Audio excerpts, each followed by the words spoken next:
Video like जरूर कर लीजिए और ऐसे वीडियो लगातार फ्री में पाने के लिए चैनल को तुरंत सब्सक्राइब कर लीजिए और बेल आइकन को जरूर टैप कर लीजिए ताकि आगे भी सारे वीडियो आपको मिलते रहे। यूट्यूब में फॉलो करते हैं तो प्लीज ये वाला फ्री टेलीग्राम चैनल जरूर ज्वाइन कर लीजिएगा। सारे नोटिफिकेशन सारे अपडेट यहीं पे आते हैं, ध्यान रखिए।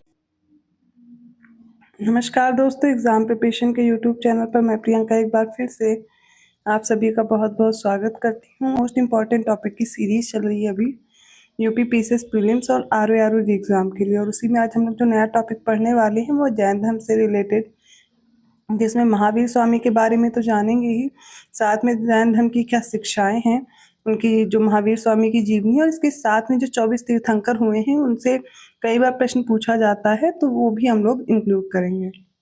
अगर आप न्यू है चैनल पर, डेली दोपहर 1 बजे क्लास देखने को पाएंगे और साथ में 9 बजे मैं प्रैक्टिस करवा रही हूँ इन्हीं सब्जेक्ट्स की। तो जीएस सेक्शन की आप प्रैक्टिस कर सकते हैं टेस्ट सीरीज के माध्यम से, सब्जेक्ट वाइज सीरीज चल रही है।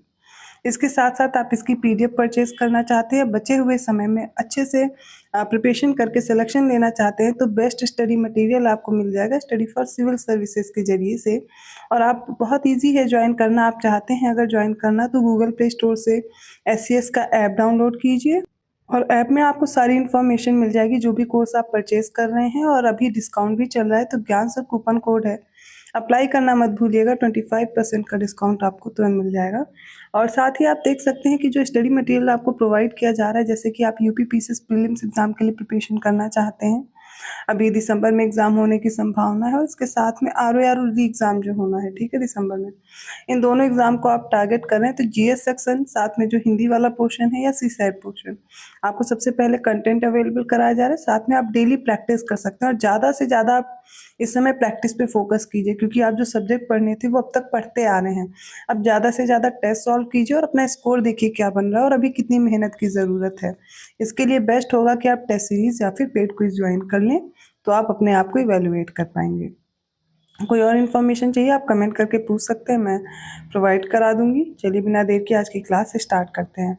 तो जब बात करेंगे जैन धर्म की, तो जैन धर्म में 24 तीर्थंकर हुए हैं, जिनमें प्रथम तीर्थंकर हैं भगवान ऋषभदेव, इन्हें आदिनाथ भी कहते हैं, तथा अंतिम है महावीर स्वामी जो कि 24वें तीर्थंकर हैं। जो कि महावीर स्वामी है, इनका जन्म हुआ 540 ईसा पूर्व, पहले वैशाली गणतंत्र के क्षत्रिय कुंडल ग्राम में हुआ था। जैन धर्म 2 भागों में विभाजित है, एक तो श्वेतांबर है जो सफेद कपड़े पहनते हैं, दूसरे दिगंबर होते हैं जो नग्न अवस्था में रहते हैं। यदि आपसे श्वेतांबर या दिगंबर के बारे में पूछा जाएगा तो आप समझ जाएंगे कि जैन धर्म के 2 भाग हैं जो कि श्वेतांबर और दिगंबर के रूप में हैं, ठीक है। अहिंसा जैन धर्म का मूल सिद्धांत है, आपसे पूछा जा सकता है अहिंसा। और जैन धर्म के जो 23वें तीर्थंकर हैं उनका नाम है पार्श्वनाथ। पार्श्वनाथ काशी के इक्ष्वाकु वंशीय राजा अश्वसेन के पुत्र थे। महावीर के बचपन का नाम अगर जानना हो तो वर्धमान था। महावीर की पत्नी का नाम यशोदा और इनकी पुत्री का नाम था अनुजा प्रियदर्शनी। महावीर के अनुयायियों को मूलतः निग्रंथ कहा जाता था। अगर आपसे पूछा जाएगा कि निग्रंथ जैन धर्म में क्या था, तो याद रखेंगे जो महावीर के अनुयायी थे उनको निग्रंथ कहा जाता था। पार्श्वनाथ को 30 साल की उम्र में वैराग्य उत्पन्न हुआ, जिस कारण वो गृह त्याग कर सन्यासी हो गए। पार्श्वनाथ के द्वारा दी गई शिक्षा थी हिंसा न करना, चोरी न करना, हमेशा सच बोलना और चल अचल संपत्ति ना रखना, मतलब संपत्ति का जो ग्रहण है, मतलब इकट्ठा करना है, संग्रहण है, वो ना करना। महावीर स्वामी के पिता थे राजा सिद्धार्थ, एक ग्रातक कुल के सरदार थे, और इनकी माता थी तिशला जो कि लिच्छवी राजा चेतक की बहन थी। महावीर ने अपना उपदेश जो है प्राकृत यानी अर्धमागधी भाषा में दिया था। महावीर के पहले अनुयायी उनके दामाद थे जामाली। प्रथम जैन भिक्षुणी नरेश दधिवाहन की बेटी चंपा थी, और महावीर ने अपने शिष्यों को 11 गणधरों में बांटा था। आर्य सुधर्मा अकेला ऐसा गंधर्व था जो कि महावीर की मृत्यु के बाद भी जीवित रहा था। भद्रबाहु के शिष्य दिगंबर और स्थूलभद्र के शिष्य श्वेतांबर कहलाते थे। तो दिगंबर संप्रदाय आप देखेंगे किसके अंडर था, तो भद्रबाहु थे। तो भद्रबाहु के शिष्य थे सारे जो दिगंबर में आते थे, और स्थूलभद्र के थे श्वेतांबर। और ये इंपॉर्टेंट है, फैक्ट याद रखिएगा। दूसरी जैन सभा कब हुई, तो 512 में वल्लभी गुजरात में हुई थी। जैन धर्म को मानने वाले राजा जो थे उसमें उदयीन आते हैं, वंद राजा, चंद्रगुप्त मौर्य, कलिंग, नरेश खारवेल, राजा अमोघवर्ष, चंदेल शासक के सारे जैन धर्म को मानने वाले थे। मौर्योत्तर युग में मथुरा जैन धर्म का प्रसिद्ध केंद्र हुआ करता था, और जैन तीर्थंकरों की जो जीवनी है वो कल्पसूत्र में लिखित है। जैन तीर्थंकरों में संस्कृत का जो अच्छा विद्वान था वो नया चंद्र था। नया चंद्र नाम याद रखिएगा। ये जो मथुरा कला है इसका संबंध किससे अगर आपसे पूछा जाएगा तो जैन धर्म से।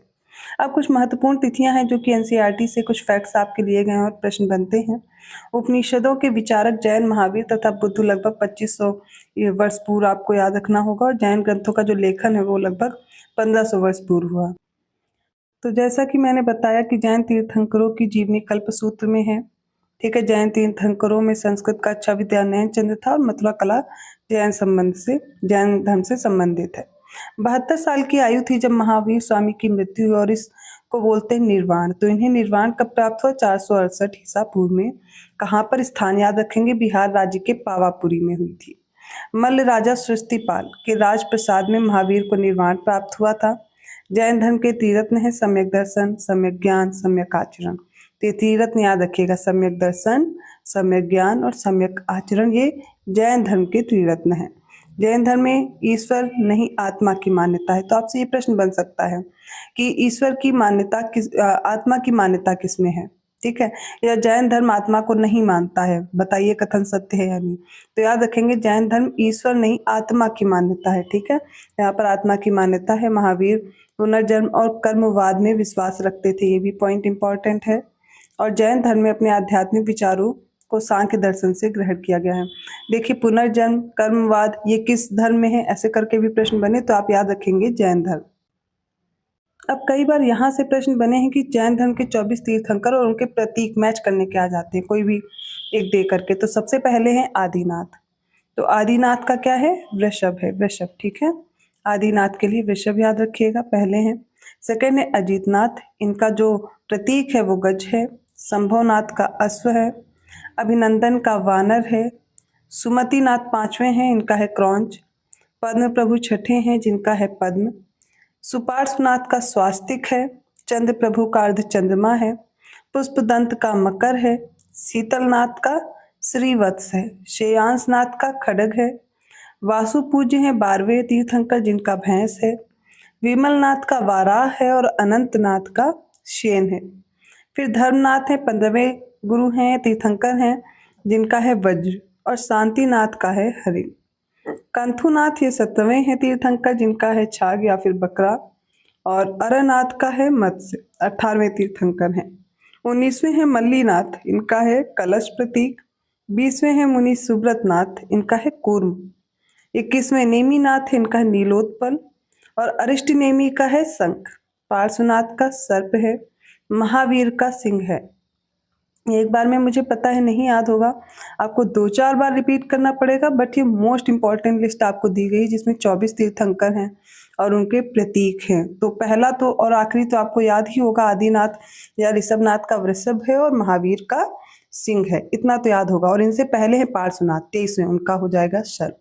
बाकी में आपको थोड़ा मेहनत करनी पड़ेगी, पढ़ना पड़ेगा, एक एक करके आप इनको तैयार कर सकते हैं। और कुछ याद करना इजी है, जैसे कि सुपार्श्वनाथ में स्वास्तिक आप याद कर सकते हैं। चंद्र प्रभु में चंद्र है तो अर्ध चंद्रमा कर लीजिए, है ना। शीतलनाथ श्रीवत्स कर लीजिए। तो कुछ चीज़ें आप आसानी से याद भी कर सकते हैं और कुछ को 2-4 बार देखना पड़ेगा। जैन धर्म से संबंधित कुछ वन लाइनर तथ्य हैं जिनसे अक्सर प्रश्न बनते हैं। जैन धर्म में पूर्ण ज्ञान के लिए कैवल्य शब्द का प्रयोग किया जाता है। और महावीर स्वामी को जंभिक ग्राम के समीप ऋजुपालिका नदी है, जिसके तट पर एक साल वृक्ष के नीचे कैवल्य, अर्थात कैवल्य क्या है तो पूर्ण ज्ञान की प्राप्ति हुई थी। मखली गोसाल ने आजीवक संप्रदाय की स्थापना की थी और महावीर स्वामी ने पंच महाव्रत की शिक्षा दी थी। अब ये पंच महाव्रत क्या है वो याद रख लीजिए। अहिंसा है, सत्य है, अस्तेय है, अपरिग्रह है और ब्रह्मचर्य। अस्तेय मतलब चोरी नहीं करना, तो इसमें हो जाएगा अहिंसा, सत्य, अस्तेय, अपरिग्रह और ब्रह्मचर्य। जैन धर्म में अनंत चतुष्ट हैं, जो कि अनंत ज्ञान है, अनंत दर्शन है, अनंत वीर्य है और अनंत सुख है। महावीर स्वामी ने अपने जीवन काल में एक संघ की स्थापना की। इस संघ में 11 प्रमुख अनुयायी शामिल थे, इनको कहते थे गणधर। महावीर की मृत्यु के पश्चात सुधर्मन जैन संघ का प्रथम अध्यक्ष बना था। कालांतर में जैन संप्रदाय श्वेतांबर और दिगंबर 2 संप्रदाय में विभक्त हो गया था। स्थूलभद्र के अनुयायी को श्वेतांबर कहते थे, जो श्वेत वस्त्र धारण करते थे। जो भद्रबाहु के अनुयायी होते थे उन्हें दिगंबर कहते थे, जो नग्न अवस्था में रहते थे। यापनी जैन धर्म का एक संप्रदाय भी है। प्रथम जैन सभा कब हुई? तो जैन धर्म के 12 अंगों का संकलन किया गया प्रथम जैन सभा में। और द्वितीय जैन सभा याद रखेंगे, जिसमें 12 अंग, 12 उपांग, 10 प्रकीर्णन, 6 छूत सूत्र, 6 छेद सूत्र है, माफ कीजिएगा, और 4 मूल सूत्र हैं, अनुयोग सूत्र का संकलन किया गया। तो देखिए जो पहला जैन सभा होती है, पहली जैन सभा, इसमें 12 अंगों का संकलन किया गया था। अब जो द्वितीय जैन सभा होती है इसमें 12 अंग हैं, 12 उपांग हैं, 10 प्रकीर्ण हैं, 6 छेद सूत्र हैं, 4 मूल सूत्र हैं और अनुयोग सूत्र, तो इनका सबका संकलन किया गया।